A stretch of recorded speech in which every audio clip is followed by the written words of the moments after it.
It's time for The World This Week, 7 days for Paris-based correspondents, 1 hour with us.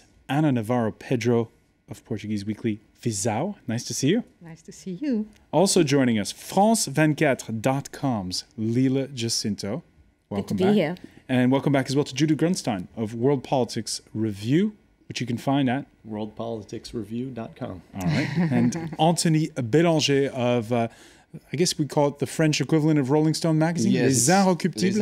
Les Inrock. It's so simple. Like yeah, there you go. There's the shortened... It's the hipster thing version. You can read Okay. All right. France. The World This Week, where you can join the conversation on Facebook and on Twitter, our hashtag TWTW. Now, the week began with some very grim choreographed image of slaughtered Iraqi prisoners.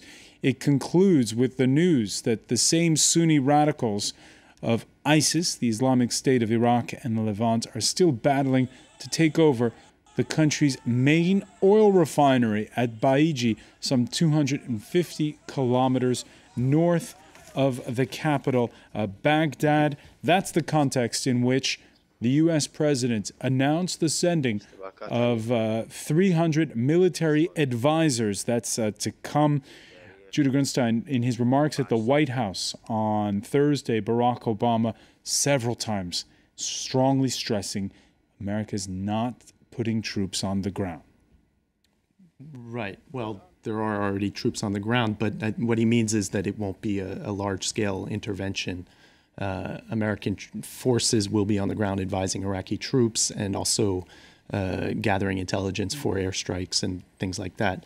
I think that the approach that Obama has essentially sketched out at this point is a smart one. The solution to this conflict, if you can call it that, because in some ways the strength of ISIS is actually more the weakness of the Iraqi state and the Iraqi military. And militarily, the threat could be contained very, very easily by a competent military. But the solution is not a military solution. This is what Washington has been saying about Iraq since 2007, 2008. It's a political solution. It's a question of whether the various ethnic and sectarian communities in Iraq can live together and decide to do that and respect the rules of the road to do that. What Obama has essentially done is recognize that the United States takes the threat from ISIS seriously, is willing to help in a targeted way, but in order to do so and in order to carry more weight, Washington's going to demand of Baghdad and especially of Prime Minister Maliki, who might not be prime minister for very much longer, to take the steps that are necessary to try and create some sort of common approach and common understanding politically in Baghdad. The last U.S. forces, Lila Jacinto, left Iraq at the end of 2011, yet you watch Barack Obama there and you're still haunted by, what was it, the famous words by former U.S. Secretary of State Colin Powell about the Pottery Barn rule, you break it, you own it. And did you get the sense that the U.S., in a way, even though haven't been there in over 2 years, that they still own the problem? Yeah, we had a strong sense of deja vu. You know, we saw some of the Bush era people, circulate on the airwaves. We had Paul Bremer, former U.S. Special Envoy to Iraq, just taking to the airwaves in what seemed like a desperate bid to defend their colossal mistake of going into Iraq in 2003. But you know what? I have to say that the conversation of the U.S. involvement in Iraq has dominated so much of our resources when, in fact, some of that broadcast time and our expertise should be spent on looking at the situation in Iraq. It seems like, so much of political capital is being got out of this in Washington when actually what's happening is in Iraq. For instance, Barack Obama is sending 300 military advisors. Now, it's a matter of semantics because these guys are trained military professionals. officials, and if they're going to be at brigade headquarter level, as some of us are being hearing, that's pretty close to the combat. That's not in the front line. So, it's some amount of semantics. But the heart of the matter is that we fail to understand that once again, as we did in 2003, we are going to be perceived by the Sunnis as essentially helping the Shiites. And that's what it is. Because, the rebellion is not just ISIS. It's also a lot of Sunni insurgent groups, including former Iraqi officials, that are providing actually the military expertise for this sweep. It's not just a couple of thousands ISIS fighters that have managed to get all the way to Baghdad. So there's a real groundswell of Sunni dissatisfaction, and Washington comes in, for better or for worse, being perceived as helping the Shiites, without really understanding the Sunnis and not knowing the players. And that brings us back to the point that Judah was making about whether or not the Shiite prime minister of Iraq is damaged goods. Barack Obama hinting that Nouri al-Maliki's brand of sectarian politics is not what's needed in the current context. Above all, Iraqi leaders must rise above their differences and come together around a political plan for Iraq's future.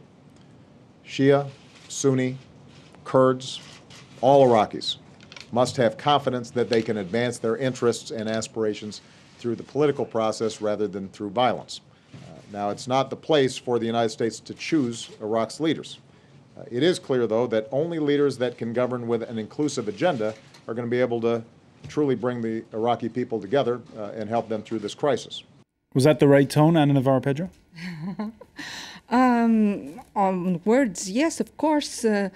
We've seen the Prime Minister of Iraqi having used the army as a Sunni-owned militia.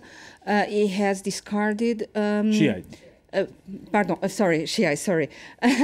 On militia, he has discarded influent people in Sunni regions because of politics. He has marginalized them. Yes, of course, he has had a terrible sectarian policy that led to this situation, as it was said previously.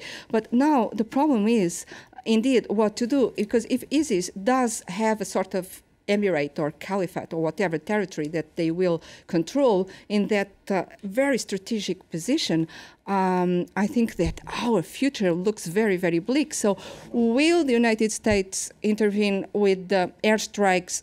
That, again, we can talk about it, but that also is not the solution because there are so many other things. You don't have the Iraqi army capable of gaining ground again. They are just, fleeing in front of 5,000 men.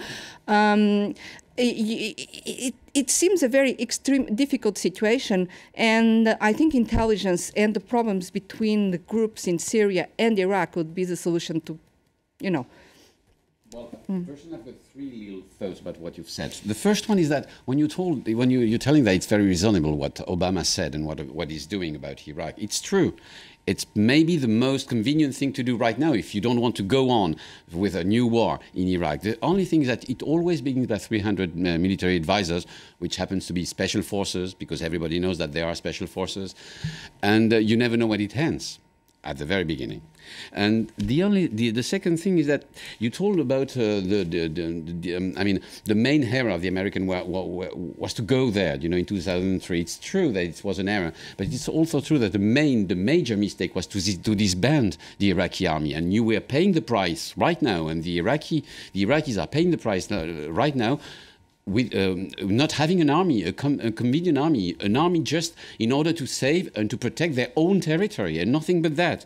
And then when I'm listening at Obama right now and what he's saying about what should be a prime minister in Iraq, well, it's exactly the opposite of the portrait of Mr. Maliki. He picked up Mr. Maliki, not himself, but Mr. Bush, in 2006, and now he's pronouncing his death sentence politically, of course. And he's not the only one, because we've been speaking to the Guardian's correspondent, Martin Chuloff, in Baghdad.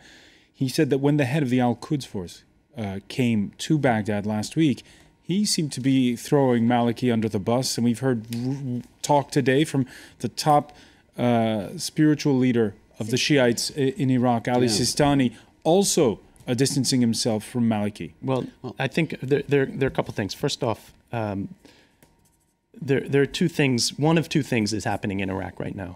Either it's too late, and Iraq is already fragmented into three autonomous, independent states. If that's the case, then no amount of special forces or airstrikes or anything will change that, and no one can impose that. There's another way of looking at the kind of alliances that you're seeing in the Sunni areas, which is that the non-ISIS Sunni militias, tribal leaders, political leaders, have for years been trying to get Maliki to open up the government and to make certain demands. So in other words, ISIS, you can look at ISIS as their last trump card, as they're saying, look, this is what's going to happen if this political process doesn't take place. There's no real way of knowing which of those two scenarios will play out until things progress. A couple of things. In terms of Obama, in terms of not knowing where this ends, obviously, wars are always easier to start than to end. If there's an American leader that has his foot more on the brake than the gas pedal when it comes to committing military force, it's Obama. Because it's why I really think that you're right about Obama. I think he tries to do the most of the less possible. But and the second thing is that... Let me just answer the question that you asked about Maliki. What's really very fascinating and I think most significant about what's happening in Iraq, obviously, it's not necessarily very democratic when you have outside powers either vetting or deciding who a leader is. We can all agree on that. But what's essentially happening is that there's at least a condominium in Baghdad between America and Iran. Saudi Arabia is trying to have their say as the champion of the Sunnis.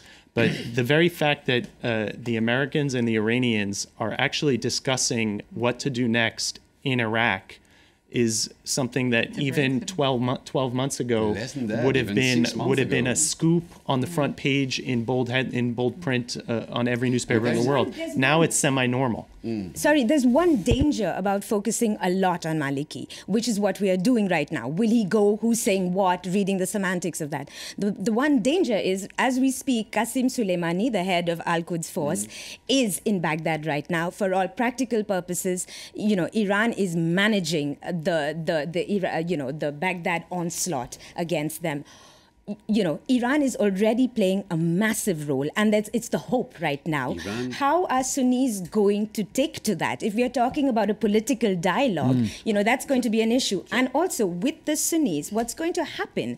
ISIL is right now in a coalition with former Baathists. These are Islamists in bed with secularists. At some point, they are going to fall out. We have never had Islamists control any sort of territory with the people happy. So let it play. I don't agree with that. I think that Iran is exhausting itself.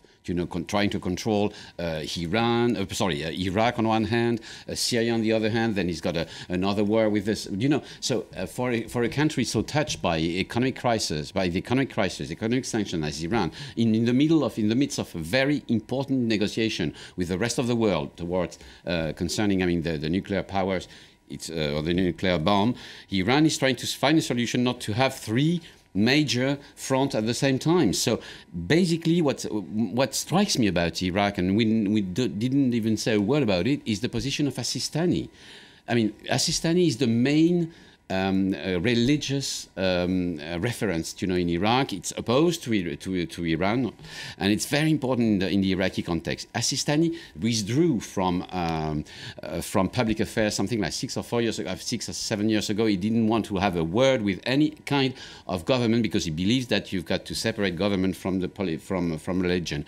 And for the first time in 6 years, you had a statement of As-Sistani something like a week ago saying that something has to be done, and asking the Shiites to take the arms, to take the weapons and to go for the ISIS. It's a major breakthrough for Iraq, and you have to follow what As-Sistani has to say if you want to understand something, and if you want to know even the political future within Iraq of somebody like Maliki. One danger, though. Well, then in that case, let's look no further than the statements he made today, which are calling for a more inclusive government. And it's completely new and important. The reading that you have of Iran's motives, I hope it's the right one. I hope that's what's actually happening. Certainly, they're being bled dry in Syria. I'm really thinking so. Lebanon, there's a political impasse in Lebanon where they're invested as well. So obviously they have an interest in resolving these conflicts. The question is whether they're willing to accept a negotiated settlement and a sort of open compromise, or whether they really want a military victory. And I think that's where you have to pull out a little bit and look at the regional issues, which is that across the region you have Sunnis and Shiites fighting each other. And the question is, can there be a regional solution where there's political power sharing within countries and across the region? If not, the conflicts are going to go until the last blood, the last drop of blood. Saudi Arabia on the Starkey blocks. Jordan is totally upset and total unrest because of what's happening in Iraq. Lebanon is really a gunpowder barrel.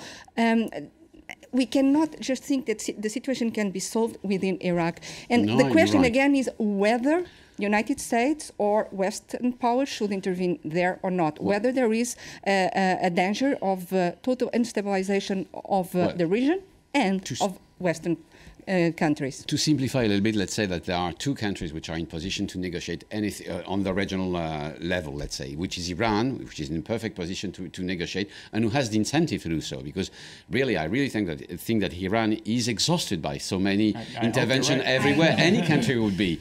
And the second one would be United States, because with United States, when they still have soldiers, in Iraq, was in a very awkward position to negotiate anything outside of Iraq. Now that they can play Arabia Saudi, Iran on the other hand, and Iraq also, both powers are in perfect positions to negotiate. All right, that brings us to a point that Leila made a little while ago, and I want to bring it up. First, though, tell you a lot of viewers responding. Harun saying the U.S. cannot solve this matter. Yes, Leila was saying many familiar faces are calling for boots on the ground.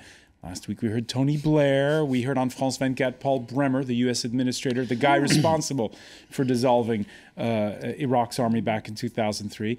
And then there was the former U.S. vice president in the Wall Street Journal, Dick Cheney, and his wife blasting Obama's multilateral approach to jihadists.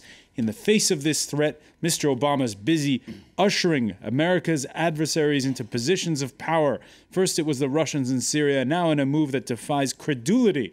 He toys with the idea of ushering Iran into Iraq.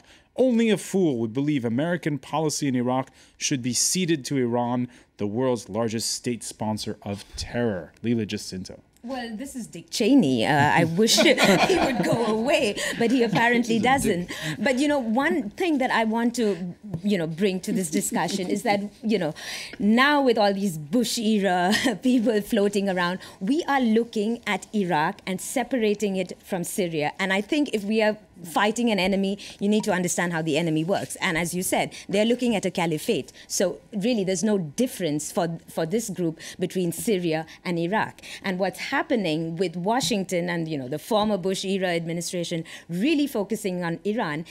We are not focusing on Syria. So we deal with the threat in Iraq.